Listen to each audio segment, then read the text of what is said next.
এই নাও মা। কি দেখছি আমি? আলিফ এখনো সে আগের মতো রাস্তাঘাটে 2 টাকার কাজ করে বেড়ায়। So sad. মুনা, এটাকে এইটা হচ্ছে আনফরচুনেটলি আমার এক্স বয়ফ্রেন্ড, যার সাথে কিনা আমার রিলেশন ছিল। বাট আমি যে কি দেখে এরকম একটা থার্ড ক্লাস 2 টাকার ছেলের সাথে রিলেশন করেছিলাম তো এটাই বুঝতে পারতেছি না।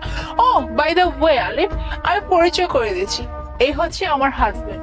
আর তুমি কি জানো হ্যাঁ, আমার কত বড় পরিবারে বিয়ে হয়েছে, আমার শ্বশুর বাড়ি কত রিচ, কত টাকা পয়সার মালিক, আমার কোনো কিছুর অভাব নাই।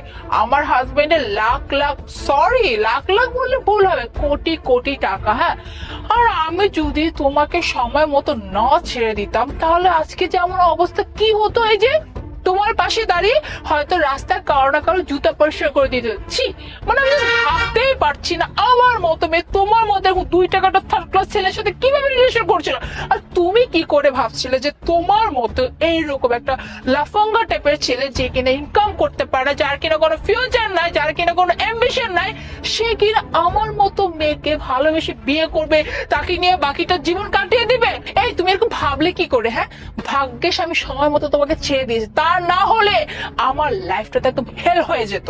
আরে মোনা, এটা তোমার এক্স বয়ফ্রেন্ড ছিল? আরে তোমার লেভেল কোথায় আর ওর লেভেল কোথায়? তোমার সাথে ওর যায়? আর বলো না, ওই যে তোমাকে বললাম না যে আমার কপালটা যে কি হয়েছিল, মানে দুর্ভাগ্যবশত এইরকম একটা মানুষের সাথে আমি রিলেশনে ছিলাম। এটা এখন ভাবতে গেলে না আমার কেমন লাগে। হ্যাঁ, আমি মোনা কত সুন্দর লাইফ লিড করতেছি, আমার টাকা পয়সা বাড়ি গাড়ি কোনো কিছু অভাব নাই, আর আমার মতো মেয়ে কিনে এরকম 2 টাকা একটা ছেলেকে ভালোবেসছিল। আরে তোমাকে আর কি বলবো জানো, ওকে আমি কত করে বলছিলাম জীবনে কিছু করো করো করো, কিন্তু না, সবসময় এটা বলতো হ্যাঁ আমি করবো, ট্রাই করছি, এই করছি সেই করছি। দেখো না, ট্রাই নমুনা, ট্রাই করতে করতে এখনো ট্রাই করেই যাচ্ছে, রাস্তাঘাটে মানুষের জুতা পরিষ্কার করছে। অবশ্য না তোমার না এটাই যায় তোমার সাথে, বুঝতে পারলে? কারণ ওই যে যারা অনেক বড় বড় কথা বলে তার লাইফে কিছুই করতে পারে না। হ্যাঁ, আর ওই যে বলছিল না আমি অনেক কিছু করবো, এই করবো সেই করবো, এইটা করছো তুমি, বুঝতে পেরেছো? আর আমাকে দেখো আজকে আমি কোথায় আছি। বাই দ্য ওয়ে তোমাকে একটা কথা বলি, হ্যাঁ, আমার হাজবেন্ড বলেছিলাম কোটি কোটি টাকা। শোনো, আমার হাজবেন্ড আবার মানুষের চাকরি করে না। হ্যাঁ, আমার হাজবেন্ডের নিজের কোম্পানি আছে, সে নিজে একটা বিশাল বড় কোম্পানি রান করে, আর তার আন্ডারে না হাজার হাজার মানুষ কাজ করে, আর তাদের প্রত্যেকের না লাখ লাখ টাকা স্যালারি দেয়, বুঝতে পেরেছো? অবশ্যই এটা শুনে হয়তো মনে মনে বলবো আরে মোনা এখন কত ভালো আছে, আর আমি কিনে এই অবস্থায়। তুমি আসলে এই অবস্থায় থাকার যোগ্যতা রাখো। এই যে আমাকে দেখো, হ্যাঁ কত দামি দামি ড্রেস পরে, তুমি জানো আমি ব্র্যান্ডেড ড্রেস আর পরি না। এই যে দেখো আমার হাতে লাখ টাকা দামের ফোন, তারপর এই যে দেখো দামি ব্র্যান্ডের ব্যাগ, আর এই যে চেনটা দেখতে পাচ্ছ, এই চেনটার দাম কত? হ্যাঁ 5 লাখ টাকা। ও আর একটা জিনিস দেখেন, হাতের আংটিটা, এটা আমার হাজবেন্ড এটা কিছুদিন আগে কিনে দিয়েছে মাত্র 30 লাখ টাকা দিয়ে। আর তোমার সাথে যদি আমি আজকে এই অবস্থা থাকতাম, হয়তো আমাকে একটা ছেঁড়া একটা কাপড় পরে থাকতে হতো, বুঝতে পারলে? আর এরকম একটা ছেলে কিনে আসছিল আমার সাথে রিলেশন করতে, আমাকে ভালোবাসতে। হ্যাঁ, পরে শোনো, তোমার না কপাল ভালো ছিল, হ্যাঁ, যে কদিন এই মুনার সাথে তুমি রিলেশন করছিলে, তোমার মতো ছেলের কোনো যোগ্যতাই নাই এই মুনার সাথে কথা বলার। এই মেয়ে, তুমি আমার ছেলের সাথে কিভাবে কথা বলছো? হ্যাঁ, তোমাদের কি বোধ বুদ্ধি কিছু নেই নাকি? এইভাবে কেউ কারোর সাথে কথা বলে? কি কি বললেন আপনি? হ্যাঁ, এই 2 টাকার রাস্তার ছেলে আপনার ছেলে? হ্যাঁ, মানে সিরিয়াসলি? তো আপনার ছেলে কি আপনাকে দিয়ে কোনো বাসায় কাজ করে নাকি? না মানে হয়েছে কি, ওকে দেখে তো মনে হয় না যে ওর অ্যাবিলিটি আছে এরকম একটা শাড়ি আপনাকে কিনে দেওয়ার, এরকম জুয়েলারি আপনাকে কিনে দেওয়ার। হয়তো কোনো মানুষের বাড়িতে কাজকর্ম করে, সেখান থেকে হয়তো আপনাকে দিয়েছে, দেয় না বড় লোকরা কাজের লোকদের মাঝে মাঝে ওই যে কিছু কাপড় চোপড় দান করে দেয়, তাই হয়েছে নাকি, তাই না? শুনেন, এই যে আপনার ছেলে না 2টা বছর, হ্যাঁ 2টা বছর আমার পিছে পিছে থেকে না আমার জীবনটা নষ্ট করে দিয়েছিল, আমার টাইমটা নষ্ট করে দিয়েছিল। আর এই ছেলের জন্য আমার ঠিক কি কি হয়েছিল, আর আপনি কিনা বলছেন এই ছেলের সাথে ভালো করে কথা বলবো, ভদ্র হয়ে কথা বলবো। আর আপনার কপাল তো ভালো যে আপনার ছেলের সাথে এখন পর্যন্ত আমি অভদ্রমে কিছু করিয়ে নাই।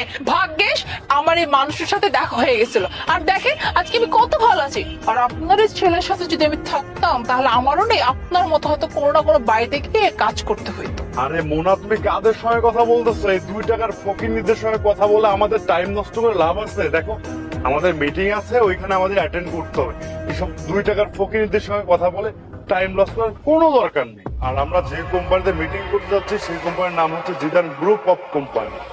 ওয়েট ওয়েট ওয়েট, আপনারা জিদান গ্রুপ অফ কোম্পানিতে ডিল করতে যাচ্ছেন?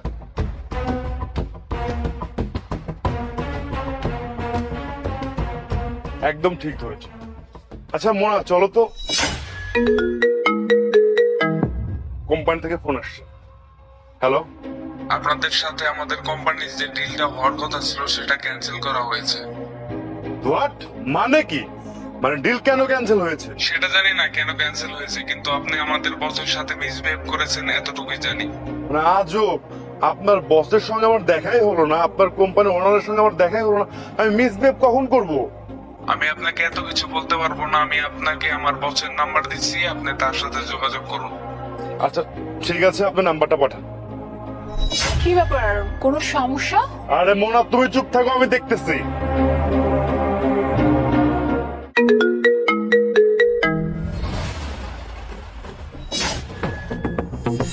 স্যার আপনি sorry sir, extremely sorry sir, আমি আপনাকে চিনতে পারিনি। আন্টি সরি, আসলে আমি অনেক বড় মিসবিহেভ করে ফেলেছি, আপনার সঙ্গে অনেক বাজে ব্যবহার করে ফেলেছি। প্লিজ স্যার আমাকে মাফ করে দিবেন স্যার। আর স্যার এই ডিলটা ক্যান্সেল করবেন না স্যার, এই ডিলটা ক্যান্সেল করলে অনেক বড় লস হয়ে যাবে, আমি অনেকগুলো টাকা ইনভেস্ট করে ফেলেছি। আন্টি প্লিজ এই ডিলটা ক্যান্সেল করবেন না স্যার, প্লিজ। ও আচ্ছা, যে কিনা শুনেছো এই কোম্পানি আমার ছেলে, অমনিতেই সরি বলা শুরু করে দিয়েছো না? আসলে তোমাদের কি বাড়ি থেকে কোনো আদব কায়দা কিচ্ছু শেখায়নি নাকি, যে কার সাথে কিভাবে কথা বলতে হবে? আমার ছেলে আমার পায়ে স্যান্ডেল পরিয়ে দিয়েছে, তাতে তোমাদেরও তো প্রবলেম হলো কোথায়? একটা সন্তানের কাছে একটা মায়ের মূল্য কতটুকু সেটা যদি তোমরা জানতা তাহলে এইভাবে কথা বলতা না। একটা মায়ের পায়ে তার সন্তান হাত দিয়েছে, তাতে এমন কি হয়েছে শুনি? হ্যাঁ, তোমরা আসলে সেই শিক্ষাটা পাওনি তোমাদের বাড়ি থেকে, তাই এইভাবে কথা বলছো। তবে আমার ছেলেকে সেই শিক্ষাটা আমি দিয়েছি। Aunty aunty I am really sorry aunty, আসলে বুঝতে পারিনি তাই আপনার সাথে এইভাবে মিসবিহেভ করে ফেলেছি। আর আলিফ, এই ডিলটা সত্যি আমাদের জন্য অনেক বেশি ইম্পর্টেন্ট, তুমি ডিলটা ক্যান্সেল করো না। What did you say? Alif, call me sir. Just call me sir. Sir I am really sorry sir, আসলে আমি বুঝতে পারিনি যে আপনি এত বড় উন্নতি করে ফেলবেন জীবনে। আমি তো ভেবেছি আপনি এখন আগের মতোই আছেন, কিন্তু স্যার প্লিজ আমার হাজবেন্ডের ডিলটা ক্যান্সেল করবেন না। এই ডিলটা যদি ক্যান্সেল হয়ে যায় আমার হাজবেন্ড একদম রাস্তায় পড়ে যাবে, প্লিজ। By the way, কি যেন বলছো তুমি আমাকে? যে আমার মতো ছেলেকে তোমার জীবন থেকে সরিয়ে তুমি অনেক উন্নতি করে ফেলছো। তোমার জীবনে এখন শুধু সুখ শান্তি টাকা পয়সা সবকিছু দিয়ে ভর্তি। তুমি আমার জীবন থেকে চলে যাওয়ার পরে আমার জীবনে আমি উন্নতি করছি, তুমি আমার জীবনের সব থেকে বড় একটা কুফা মানুষ ছেলে, যেটা আমি বুঝতে পারি না। তোমাকে ভালোবাসছি, ভালোবেসে তোমাকে অনেক বোঝানোর চেষ্টা করছি যে মুনা প্লিজ ট্রাই টু আন্ডারস্ট্যান্ড, আমাকে একটু বোঝার চেষ্টা করো, আমাকে একটু সময় দাও, দেখো সবকিছু আমি ঠিক করে দিব। কিন্তু তুমি আমার কোনো কথা শোনো নাই।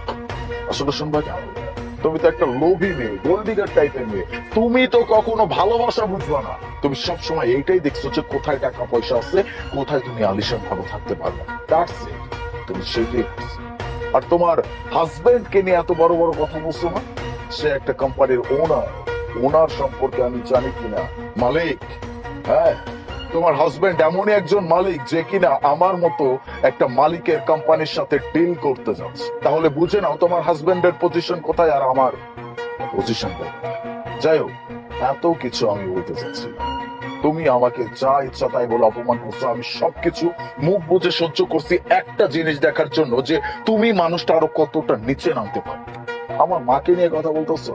আমি আমার মায়ের সন্তান, আমি যদি আকাশও ছুঁয়ে ফেলি তারপরেও আমার হাত, আমার সবকিছু, আমার চোখ, আমার নজর, আমার মাথা সবকিছু আমার মায়ের পায়ের নিচে থাকবে, কারণ সে আমার মা। আমার মা আমার দুনিয়া, আমার মা আমার জান্নাত। আমার মাকে নিয়ে কেউ একটা কথা বলবে, তাকে আমি ছেড়ে কথা বলবো, এত সহজ।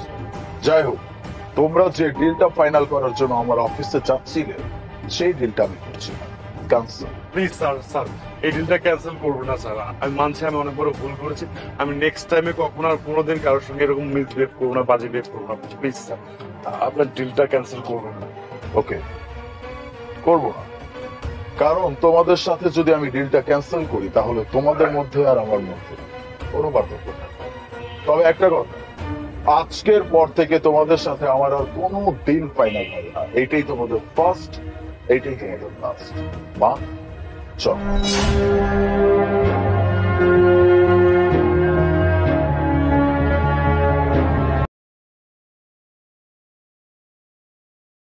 আসসালামু আলাইকুম স্যার। স্যার, আপনার গাড়িটা ভালো করে মুছে দিন স্যার। আমার বেশি কিছু দেওয়া লাগবে না আপনার, আমার কিছু দিলেই চলবে স্যার। না না চাচা, আমার গাড়ি মোটামুটি মোছাই থাকে, আপনার পরিষ্কার করতে হবে না।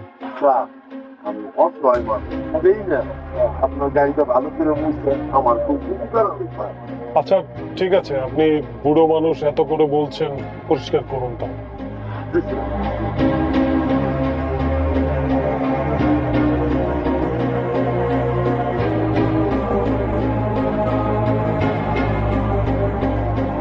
স্যার,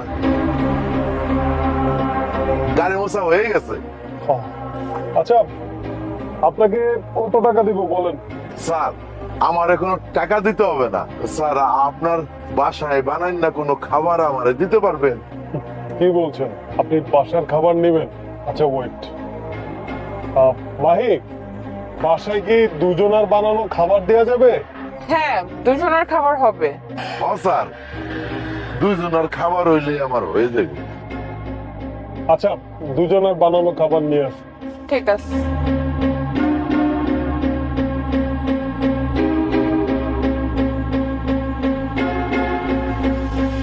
এই যে চাচা, আপনার বানানো খাবার।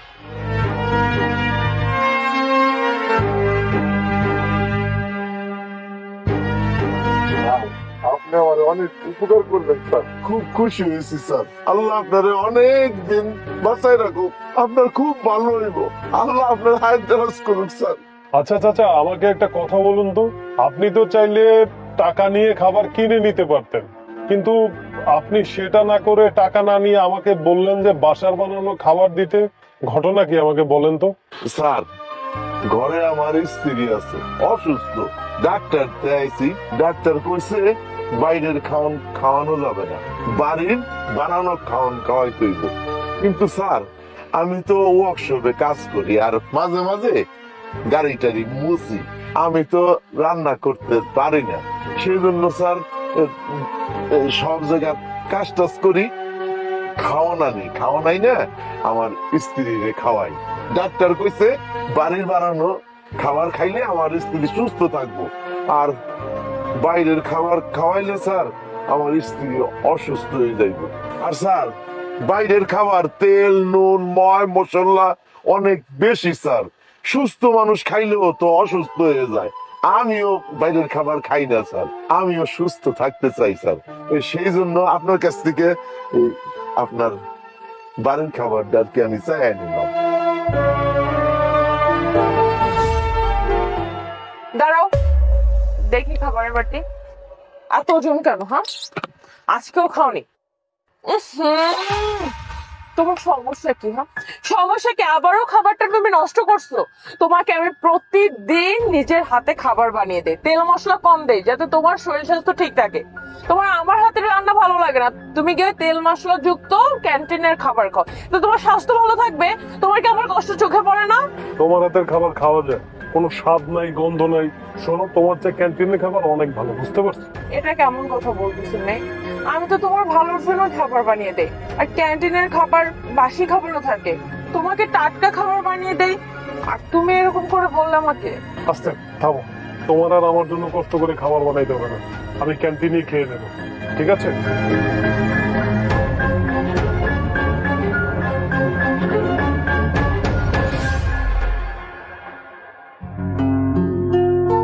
স্যার, স্যার, আপনি কোন দেশে গেলেন? না না চাচা, ঠিক আছে, সমস্যা নেই। আপনার কথায় আমি বুঝতে পেরেছি, আসলে বাসার খাবার খেলে মানুষ সুস্থ থাকে। আমি আসলে বাসার খাবার তেমন একটা পছন্দ করতাম না, ওই হোটেলের খাবার একটু তেল ঝাল এগুলোই পছন্দ ছিল। আচ্ছা সমস্যা নেই চাচা, আপনি তাহলে প্রতিদিন এসে আমার গাড়িটা মুছে দিয়ে যান, আমি আপনাকে বাসার খাবার দেবো। ঠিক আছে স্যার, তাহলে আমি স্যার প্রতিদিন কাজ শেষ করে সন্ধ্যার মধ্যেই আপনার এখানে চলে আসবো। আমি আসি স্যার। আচ্ছা ঠিক আছে। আসসালামু আলাইকুম স্যার। ওয়ালাইকুম সালাম।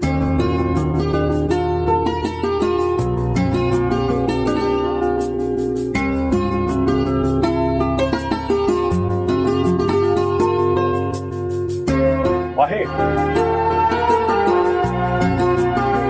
কি ব্যাপার, কিছু বলবে? আসলে I am sorry Mahi. What sorry? Sorry কেন বলতেছো, কি হয়েছে?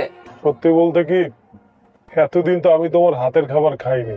আমার কাছে আসলে তেলে ভাজা পোড়া এগুলোই বেশি ভালো লাগতো। আমি ক্যান্টিনে খেতাম, বাইরে খেতাম, তোমার হাতের খাবার খেতাম না। দেখো এই চাচা নিজে বাসার খাবারের জন্য মানুষের কাজ করে।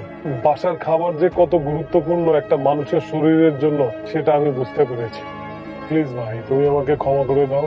আর দয়া করে এখন থেকে রেগুলার তুমি আমাকে বাসার খাবার দিও। আমি অফিসে যাই, যেখানে যাই তোমার খাবার নিয়ে যাব, ওটাই খাবো। আমি এখন বুঝতে পারছি বাসার খাবারের মূল্য। আসলে কি মেঘ জানো, আমি সব সময় তোমাকে নিয়ে চিন্তা করি, কিভাবে তুমি ভালো থাকবে, কোনটা করলে তোমার ভালো লাগবে। আমি চাই তেল মশলা কমিয়ে তোমাকে ভালো খাবার খাওয়াতে।